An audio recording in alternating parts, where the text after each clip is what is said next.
সিনেমার একেবারে শুরুতে আমরা কিছু বন্ধুকে একসাথে বসে পার্টি করতে দেখি। এরা অনেক খুশি। এদের মাঝে টুন নামের এই ছেলেটা একজন ফটোগ্রাফার আর জেন নামের এই মেয়েটা একজন ফটোগ্রাফির স্টুডেন্ট। এখানে তাদের সব ফ্রেন্ডরা আছে যারা টুনের বিয়ে এবং তার কলেজ ফ্রেন্ডের ব্যাপারে ডিসকাস করছিল। পরের সিনে আমরা টুন এবং জেনকে একটা গাড়িতে দেখি আর আমরা বুঝতে পারি এরা অনেক ড্রাঙ্ক অবস্থায় গাড়ি চালাচ্ছে। এই গাড়িটা আসলে জেন ড্রাইভ করছে। এমন সময় গাড়ি চালাতে চালাতে জেন ভুল করে একটা মেয়ের উপরে গাড়ি তুলে দেয় আর সেই মেয়েটা ইনজুর্ড অবস্থায় রাস্তায় পড়ে থাকে। এখন জেন সেই মেয়েটাকে হেল্প করার জন্য বাইরে আসতে চায়, কিন্তু টুন এতটাই ভয় পেয়েছে যে সে জেনকে গাড়ি থেকে বাইরে যেতে দেয় না। টুনের কাছে মনে হচ্ছিল হয়তো এরা কোনো বড় বিপদে পড়বে, তাই এখন এরা দুজন সেই মেয়েটাকে এরকম আহত অবস্থায় রেখে সেখান থেকে পালিয়ে যায়। আমরা দেখি এরা দুজন এই অ্যাক্সিডেন্টটা নিয়ে অনেক বেশি চিন্তিত। এখানে আরেকটা অবাক করা বিষয় হলো কোনো হসপিটাল বা কোনো পুলিশ স্টেশনে এই অ্যাক্সিডেন্টের ব্যাপারে কোনো রিপোর্ট করা হয়নি। পরের সিনে আমরা দেখি টুন একটা ফাংশনে ছবি তুলছে। যখন সেই ছবিগুলো দেখে তখন সে ছবিতে একটা অদ্ভুত ধরনের সাদা রঙের ছায়া এবং একটা মেয়ের অবয়ব দেখতে পায়। আর এই ব্যাপারটা কনফার্ম করার জন্য সে অরিজিনাল এবং নেগেটিভ দুটাই মিলিয়ে দেখে। এরপর সেগুলো একটা সিনিয়র ফটোগ্রাফারের কাছে নিয়ে যায়। যখন সেও ছবিগুলো এবং নেগেটিভ দেখে তখন সেও অবাক হয়ে যায়। সিনিয়র ফটোগ্রাফার দেখে সবগুলো নেগেটিভের মাঝে সেই একই রকমের হোয়াইট কালারের শেডো এবং সেই মেয়েটার ফেস দেখা যাচ্ছে। এই ব্যাপারটা নিয়ে টুন এবং জেন অনেক চিন্তায় পড়ে যায়, কারণ এটা কোনো নর্মাল ব্যাপার না। একদিন জেন যখন তার বাসায় একা ছিল তখন সে বাসার ভেতরে কারো প্রেজেন্স ফিল করে। জেন ছবি ডেভেলপ করার ঘরের ভেতরে একজন মেয়েকে দেখতে পায় আর এই মেয়েটা ধীরে ধীরে ওয়াশ বেসিন থেকে বাইরে আসছে। এটা দেখে জেন প্রচন্ড ভয় পায়, কিন্তু তখন জেনের জ্ঞান ফিরে আসে। এছাড়াও টুন জেনের ঘরে একটা মেয়েকে দেখতে পায়, কিন্তু এই মেয়েটা আসলে জেন নয়, বরং এটা কোনো একটা মেয়ের ঘোষ। জেন যখন সবগুলো ছবি আবারও খুব মনোযোগ দিয়ে দেখে তখন সে বুঝতে পারে এটা সেই মেয়েটার ঘোষ যে সেদিন রাতে তার গাড়ির সাথে অ্যাক্সিডেন্ট হয়ে মারা গেছে। কিন্তু অবাক করা ব্যাপার হলো, যেদিন সে অ্যাক্সিডেন্টটা হয়েছিল তারপর থেকে টুনের ঘাড়ে প্রচন্ড ব্যথা হচ্ছে, কিন্তু সে বুঝতে পারছে না তার সাথে এরকমটা কেন হচ্ছে। যখন টুন ডক্টরের কাছে গিয়ে তার চেক আপ করায় তখন তার ওজন মাপা হয়, কিন্তু এখানে অবাক করা ব্যাপার হলো টুনের ওজন তার অরিজিনাল ওজনের থেকে দ্বিগুণ শো করছে। এটা দেখে টুন এবং সেই নার্স অবাক হয়ে যায়। জেন সুপার ন্যাচারাল জিনিস অনেক বিলিভ করে, তাই সে এমন একটা শপে আসে যেখানে ভূত প্রেত রিলেটেড ম্যাগাজিন বিক্রি করা হয়। আর এখানে এসে সে বুঝতে পারে এই ম্যাগাজিন গুলোতে যে ছবিগুলো ছাপানো হয় সেগুলো মোস্টলি ফেক, কারণ কাস্টমারের এই ধরনের ম্যাগাজিন পড়তেই ভালো লাগে। এখানে এই ম্যাগাজিন কোম্পানির ওনার তাকে একটা অ্যালবাম দেখায় আর সে বলে এই অ্যালবামে যতগুলো ছবি আছে সবগুলো আসল ছবি। অর্থাৎ এখানে এই লোকটা এটা বলতে চাইছে যে সুপার ন্যাচারাল ব্যাপার আসলে এক্সিস্ট করে। জেনকে বলে এই স্টোনগুলো কোনো বিশেষ কারণে এই ছবিতে অ্যাপিয়ার হয়েছে আর চিরদিনের জন্য এখানে ক্যাপচার হয়ে গেছে। এই ছবিগুলোর মাঝে থাকা চেঞ্জেস গুলো জেনের ছবির সাথে ম্যাচ হয়। এখন এই লোকটা এই ছবিগুলোর আসল হওয়ার আরেকটা কারণ বলে। আসলে এই ছবিগুলো একটা বিশেষ ধরনের ক্যামেরা দিয়ে তোলা হয়েছে আর এটা এমন একটা ক্যামেরা যেটা ছবি কখনোই এডিট করা যায় না। এখন আমরা দেখি পরের দিন টুনের একজন ফ্রেন্ড তার বাসায় আসে আর আমরা দেখি সে অনেক ভয় পেয়েছে। সে টুনের কাছে কিছু ছবি এবং সেই মেয়েটার ব্যাপারে জিজ্ঞেস করে। তার কথা শুনে টুন অনেক নার্ভাস হয়ে যায়। সে বুঝতে পারছে না তার বন্ধু এই ব্যাপারে কিভাবে জানে। অন্যদিকে জেন এই ছবিগুলো খুব ভালো করে অবজার্ভ করে। এরপরে সে সেই কলেজে যায় যেখানে টুন পড়তো। এরপর সে লেবে গিয়ে একটা ক্যামেরা তুলে ছবি তুলতে শুরু করে। যখন সে এই ছবিটার দিকে তাকায় তখন অবাক হয়ে দেখে এই ছবিতে সেই মেয়েটার আত্মা দেখা যাচ্ছে যাকে সে কিছুদিন আগে গাড়ি ধাক্কা দিয়ে মেরে ফেলেছিল। আর এটা দেখে জেন অনেক ভয় পেয়ে যায়। এখন সেই লেবের ভেতরে কারো উপস্থিতি ফিল করে আর সে সেখান থেকে ছুটতে শুরু করে। এমন সময় একটা ছবির ফ্রেম দেয়াল থেকে নিচে পড়ে যায়। যখন সেই ছবিটার কাছে গিয়ে চেক করে তখন দেখতে পায় এটা একটা মেয়ের ছবি। এখন জেন এই মেয়েটার ব্যাপারে জানার জন্য কলেজের গ্রুপ ফটো দেখতে শুরু করে। এই ছবিগুলোর মাঝে সে এমন একটা ছবি দেখতে পায় যেখানে টুন সেই মেয়েটার সাথে দাঁড়িয়ে আছে। এখন জেন এই ছবিটা তার নিজের কাছে রেখে দেয়। রাতে জেন কলেজের অ্যালবাম থেকে পাওয়া সেই ছবিটা টুনকে দেখায়। এরপরে তাকে এই মেয়েটার ব্যাপারে জিজ্ঞেস করে। টুন জেনকে সব কথা জানায়। সে বলে এই মেয়েটার নাম হলো নেট্রে আর সে টুনের ক্লাসমেট ছিল। এরা একজন আরেকজনের সাথে থেকে ধীরে ধীরে একজন আরেকজনের প্রেমে পড়ে যায়, কিন্তু একদিন হঠাৎ করে টুন এই রিলেশন শেষ করে দেয়, যে জন্য নেট্রে অনেক কষ্ট পায়। তাই সে তার হাতের ভেন কেটে টুনকে ব্ল্যাকমেল করে বলে যদি টুন তাকে ছেড়ে দেয় তাহলে সে নিজেকে শেষ করে দিবে। টুন আরো বলে যে সে এসব কথাগুলো তার ফ্রেন্ডের সাথে শেয়ার করেছিল। তখন তার ফ্রেন্ড তাকে বলে আমি প্রমিস করছি নেট্রে এরকম কোনো কিছুই করবে না, সে তাকে বোঝাবে। আর এরপর থেকে নেট্রে আর কোনোদিন কলেজে আসেনি, আর না টুন তার ব্যাপারে কোনো খোঁজ পেয়েছে। টুন তার ব্যাপারে একেবারেই কিছু জানে না।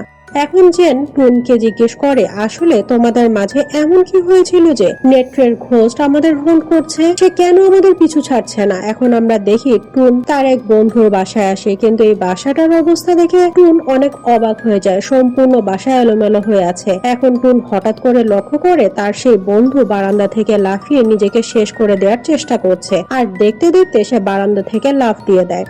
পরের সিনে আমরা দেখি টুনের সেই ফ্রেন্ডের ওয়াইফ টুনের সাথে দেখা করতে আসে, আর সে টুনকে জিজ্ঞেস করে তোমাদের বন্ধুদের ভেতরে এমন কি হয়েছে বা তোমরা এমন কি করেছো যে সবাই একে একে বিল্ডিং থেকে লাফিয়ে পড়ে নিজেদের শেষ করে দিচ্ছ।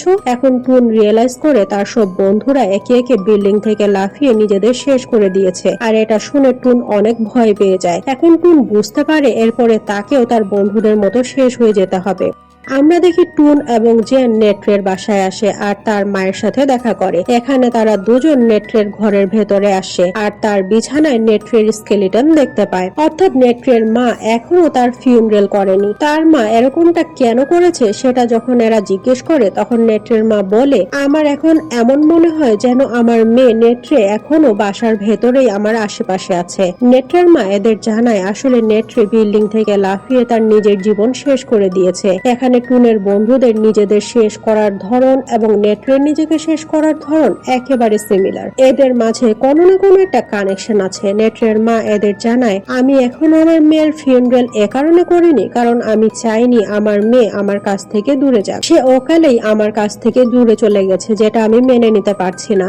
এরা দুজন নেট্রের মাকে বোঝানোর অনেক চেষ্টা করে আর অনেক ইনসিস্ট করার পরে এখন নেট্রের মা তার ফিউনারেল করতে রাজি হয় আর ফাইনালি তার ফিউনারেল হয়েই যায়। এখন জেনের কাছে মনে হয় যে হয়তো সবকিছু নরমাল হয়ে যাবে। রাতে যখন টুন এবং জেন ঘুমিয়েছিল তখন হঠাৎ করে টুনের অস্বস্তি হতে শুরু করে, তাই সে জেগে ওঠে আর এখন সে তার বিছানার পাশে নেট্রের ঘোস্ট দেখতে পায়। এটা দেখে সে অনেক ভয় পেয়ে যায়, তাই সে ফ্ল্যাট থেকে বাইরে এসে সিঁড়ি দিয়ে নিচে নামতে শুরু করে। কিন্তু এখানে দেখে মনে হচ্ছিল যেন সে বারবার ঘুরে ফিরে একটা জায়গায় ফিরে আসছে, অর্থাৎ সে 4 নম্বর ফ্লোরেই ফিরে আসছে। এখানে এসে সে জেনকে দাঁড়িয়ে থাকতে দেখে। এরপরে সে তার হাতের কাটা ভেন দেখিয়ে টুনকে জিজ্ঞেস করে তোমাকে এত ভালোবাসার পরও তুমি কেমন করে আমাকে ছেড়ে দিলে। আর তখন হঠাৎ করে দেখতে দেখতে জেন নেট্রের ঘোস্টে ট্রান্সফর্ম হয়ে যায়। এখন টুন নিজের জীবন বাঁচানোর জন্য জানালা দিয়ে বাইরে যাওয়ার চেষ্টা করে, কিন্তু এখানেও নেট্রের ঘোস্ট চলে আসে আর টুনকে ভয় দেখানোর চেষ্টা করে। টুন এত বেশি ভয় পেয়ে যায় যে সে নিচে পড়ে যায়। পরের দিন সকালে একটা হসপিটালে টুনের চোখ খুলে। এরপরে টুন জেনের সাথে তার শহরে ফিরে আসে। জেন সেই সিনিয়র ফটোগ্রাফারের কাছে গিয়ে কিছু ছবি ডেভেলপ করায়। এরপর সেই ছবিগুলো সিরিয়াল ওয়াইজ সাজিয়ে খুব ভালো করে দেখতে শুরু করে। আর এখন সে ছবিগুলো দেখে বুঝতে পারে নেট্রের ঘোস্ট ধীরে ধীরে বুক শেলফের দিকে এগিয়ে যাচ্ছে। জেন বুক শেলফের সেই জায়গাটাতে গিয়ে একটা সাইডে কিছু ছবির নেগেটিভ পায় যেগুলো খুব যত্নের সাথে লুকিয়ে রাখা হয়েছিল। যখন সেই ছবিগুলো ডেভেলপ করে তখন সে অনেক বড় একটা সিক্রেট জানতে পারে। আসলে সেই ল্যাবটা যেখানে জেন গিয়েছিল সেখানে টুনের বন্ধুরা নেট্রেকে সেক্সুয়ালি অ্যাবিউজ করে, আর এটা এরা এ কারণে করেছিল কারণ নেট্রে টুনকে ব্ল্যাকমেল করছিল। টুন এই ব্যাপারটা তার বন্ধুদের জানিয়েছিল, তাই তারা এর জন্য রিভেঞ্জ নেয়। আর যখন নেট্রের সাথে এসব হচ্ছিল তখন টুন সেখানেই দাঁড়িয়েছিল। সে তার চোখের সামনে এসব কিছু হতে দেখে, কিন্তু তারপরও সে নেট্রেকে কোনো সাহায্য করে না। উপরন্তু সে নিজের জীবন বাঁচাতে এবং নেট্রের ক্রমাগত ব্ল্যাকমেলের প্রতিশোধ নিতে সে সময় ছবি তুলে রাখে। আর যে ছবিগুলোর নেগেটিভ জেন খুঁজে পেয়েছে এগুলো সেই সময়েরই ছবি। এর আগে আমরা টুনের যে বন্ধুকে দেখেছিলাম যে টুনের কাছে সেই মেয়ের এবং ছবিগুলোর কথা জিজ্ঞেস করেছিল, সেটা আসলে এই ছবিগুলোই। সেদিনের পরে নেট্রে নিজের জীবন শেষ করে দিয়েছিল, কিন্তু সে তার প্রতিশোধ নেওয়ার জন্য টুনের সব বন্ধুদের ভয় দেখাতে শুরু করে আর তারা একে একে নিজেদের শেষ করে দেয়। এটা জানার পরে জেন অনেক রেগে যায় আর সে টুনকে এ ব্যাপারে জিজ্ঞেস করে। এখন টুন এই ব্যাপারে জেনকে সব সত্যি কথা জানায়। জানায়। সে বলে, এটা আমার জীবনের সব থেকে বড় ভুল, আমি সারা জীবন নিজেকে এই ভুলের জন্য ক্ষমা করতে পারবো না, আমার এজন্য অনেক রিগ্রেট হচ্ছে। কিন্তু জেন টুনের কোনো কথা না শুনে তাকে ছেড়ে সেখান থেকে চলে যায়।